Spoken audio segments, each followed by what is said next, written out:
The official competitive Pokemon rule set, VGC, changes tomorrow to feature all home transferable Pokemon.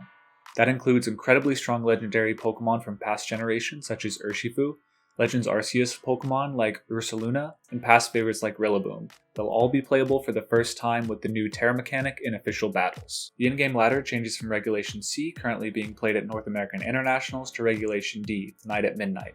So to equip you all for that, I gathered the 35 most influential teams from grassroots tournaments thus far. The rental codes will be displayed throughout the video, and the pokepastes are provided in the description.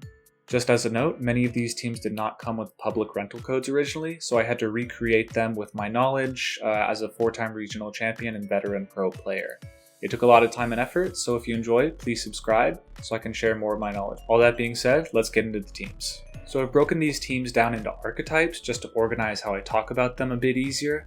And we'll start with Tailwind Hyper Offense teams, since they're some of the more beginner-friendly teams in my opinion. The goal of these teams is to use the move Tailwind to double your speed for 4 turns, during which you want to take as many knockouts as possible. Tornadus is the premier Tailwind setter in this format because its Prankster ability lets it use any non-damaging move at an increased level of priority, meaning it can reliably set up Tailwind. The first batch of teams all have a Chien Pao on them. Its Sword of Ruin ability lowers the defense of everything on the field, which lets your Dragonite and other physical attackers take KOs in Tailwind and be able to clean up after Tailwind ends with strong physical priority attacks. Cleaver isn't really something I was expecting to be particularly strong coming out of Legends Arceus, but with Sharpness and Chien Pao on the field, you can output some pretty crazy damage. Overall, these Tailwind teams can often struggle with Trick Room teams, which is why you often see Taunt on Tornadus and the Galarian, Articuno, and Fluttermane, which can use Trick Room or Imprison Trick Room or Hypnosis to prevent or reverse the Trick Room. Alright, these Tailwind teams take a slightly different approach than previous, and these are more focused on dealing strong special spread damage. We have yet to see Regidrago in a non-Dynamax format since it was introduced in Sword and Shield, and its move Dragon Energy being a Water Spout clone while having a boosting ability makes it a really scary option in Tailwind. Urshifu similarly hasn't existed in the format without Dynamax, and both of its forms' Unseen Fist ability allows them to hit through Protect, which is common counterplay to stall Tailwind turns, so that's a really valuable addition for the archetype. I really want to highlight the Choice Band Urshifu, which with a Dark Terra can deal really crazy damage on Wicked Blow, and notably this damage can't be reduced by Intimidate or Reflect because the secondary effect of the move is that it will always crit. These last 2 Tailwind teams are pretty creative. Enamorus is a new Pokemon coming from Legends Arceus, and it can do really incredible special damage with Springtide Storm, and Stonejourner's ability Power Spot will boost that further anytime it's on the field. And I know it looks slow, but it's actually a pretty speedy and strong Pokemon, Stonejourner, so you can get a lot of surprise damage off with fast rock slides as well. The Tornadus on this team also carries Rain Dance, which I think is really smart since it gives all the Genie's signature moves 100% accuracy, which is really valuable for increasing the consistency of damage on your Enamorus. Now the other team is technically Tailwind, it has Tornadus with Tailwind on it, but it's really more focused on relying on your Greninja to activate the damage potential of some of your Pokemon. Particularly, you can Shadow Sneak your Armarouge to activate both Weakness Policy's damage boosts as well as Weak Armor's speed boost on the same turn, letting you take a potentially surprise knockout on your opponent. Greninja also has priority Water Shuriken with loaded dice to be able to self-attack into your Scarf Annihilate and power up Rage Fist much faster than most people have built and are used to dealing with that. The next archetype I'll go over is Trick Room. I think these are still a pretty beginner-friendly archetype of team, but it's a little harder to win battles when your main strategy doesn't go off perfectly.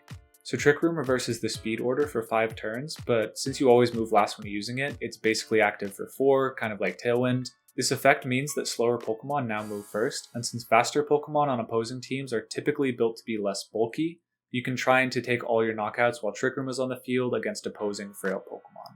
Most of these Trick Room teams rely on a Guts Ursaluna that gets stronger when it's burned from the Flame Orb, and a Facade that also doubles in power when it's burned.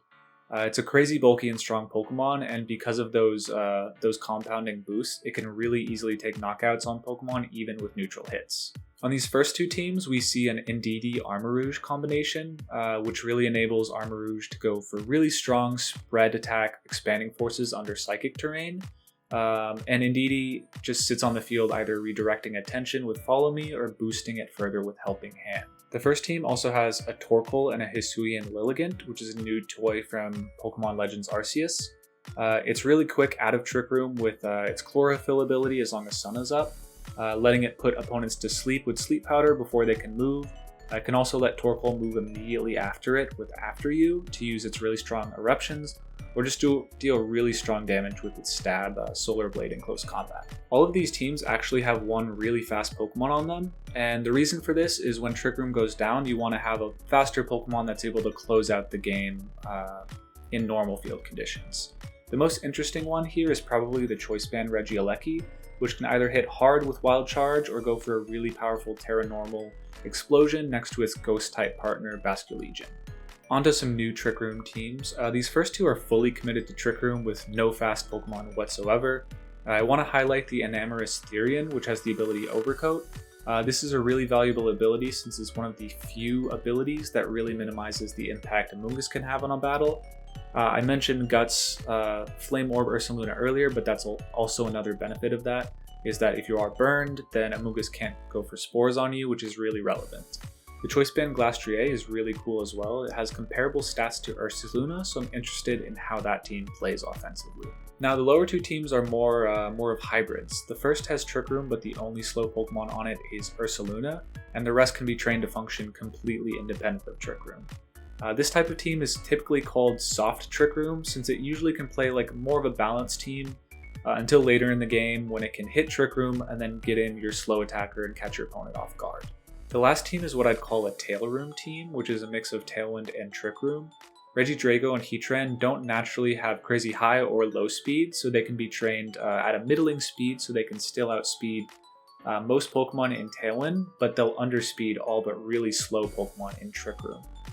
So it's really valuable to be able to switch between those modes, Tailwind and Trick Room, and catch your opponent off guard with either. Now this next one's interesting because at the start of Scarlet and Violet, Dondozo was a really controversial Pokemon since it's really frustrating to play against as a beginner. When Tatsugiri enters the field at the same time as Dondozo, Tatsugiri's Commander ability activates, and Tatsugiri hides in Dondozo's mouth, making itself immune to damage, but also making it so that it can't do damage itself. This mechanic enables some pretty interesting scenarios where a Dondozo can be led, and you have to predict whether it will stall a turn with Protect, go for something like a Substitute, or just immediately have its partner Pokemon switch out to Tatsugiri and catch you off guard with a really strong boosted Wave Crash, Earthquake, Order Up, you name it. Just some really devastating damage quickly. I wouldn't consider myself a Dondozo expert, but for those interested, here are some Dondozo compositions that include some of the newer Pokemon like Urshifu, which I think will probably become one of the standard partners for it. Now less standard is going to be the bottom team. It features an Illusion, Hisuian Zoroark, and a Zelf with Explosion, which leads to a lot of interesting lead scenarios. For example, if Zoroark leads disguised as Dondozo next to a Zelf, Zelf is threatening your opponent with U-turn into Tatsugiri because if it is a Dondozo, then it can get the Commander boost and just wipe you out with a Wave Crash. Or you can go for Explosion if it's next to actually a Zoroark and just get a ton of damage off on that first turn. And it's really hard to cover for both of those options comfortably. And because you're the one who knows what the Dondozo slot actually is, Zoroark or not, you hold all the cards in that scenario, and you can kind of base your decisions with more knowledge than your opponent. Now moving on to weather. Weather hasn't been too strong yet, but I think that might be largely related to new toy syndrome. Most people are just trying out the new Pokemon, and a lot of them aren't that great with weather, so we haven't seen much weather as a consequence. I haven't seen much sun teams outside of Trick Room, no sand teams, but we have seen some rain and snow teams. This first team uses Pelipper's Drizzle ability to set rain and boost Basculegion's speed due to Swift Swim, and let it deal big damage with Wave Crash. Rain will also weaken Fire-type's damage effectiveness into all Pokemon on the field, but this is really valuable for Rillaboom and Amoonguss, who are naturally weak to fire, and it just allows them to better support the team, and also Rain will raise your Tornadus's Break Windstorm's accuracy, which is always appreciated. The second team functions sort of similarly to the first, except it just completely forgoes support in favor of just horribly brutal Sword of Ruin boosted physical offense. With the most off-the-wall choice being a self-destruct Banded Overquill, which you can imagine if you just protect with your Chien-Pao while that's on the field is going to do such massive damage. On the lower half, we have a Snow team with Snowcloak, Bright Powder, Articuno, which is for anyone who just wants to tilt their opponent with misses and Blizzard freezes, basically. And on the other side, we have a cool Snow Trick Room team that uses Snow's defense boost and Aurora Veil to boost Glastrier's already crazy bulk and let it set up with a Swords Dance with support from Lunar Blessing Cresselia and Fake Out Iron Hands. Now we have some more defensive teams. These teams all center around setup of 1 or 2 Pokemon, and most of the members on the team are trying to enable that to some degree. Hisuian Goodra has been a really popular setup user. It uses Shelter to raise its defense stat by 2 stages since the special defense is already really great. This doubles to boost the power of Body Press as well, to let it become pretty much unkillable while also doing just really incredible damage. A lot of these teams have some sort of passive damage mitigation like Tinglu's Vessel of Ruin or some Intimidate user or Light Screen or Reflect to let that setup happen. The middle left team focuses on setting up Galarian Moltres with Nasty Plot, interestingly, and this setup also has the added bonus of getting a special attack boost if your opponent ever makes the mistake of bringing your Moltres below 50% HP without taking a knockout that turn due to the Berserk ability.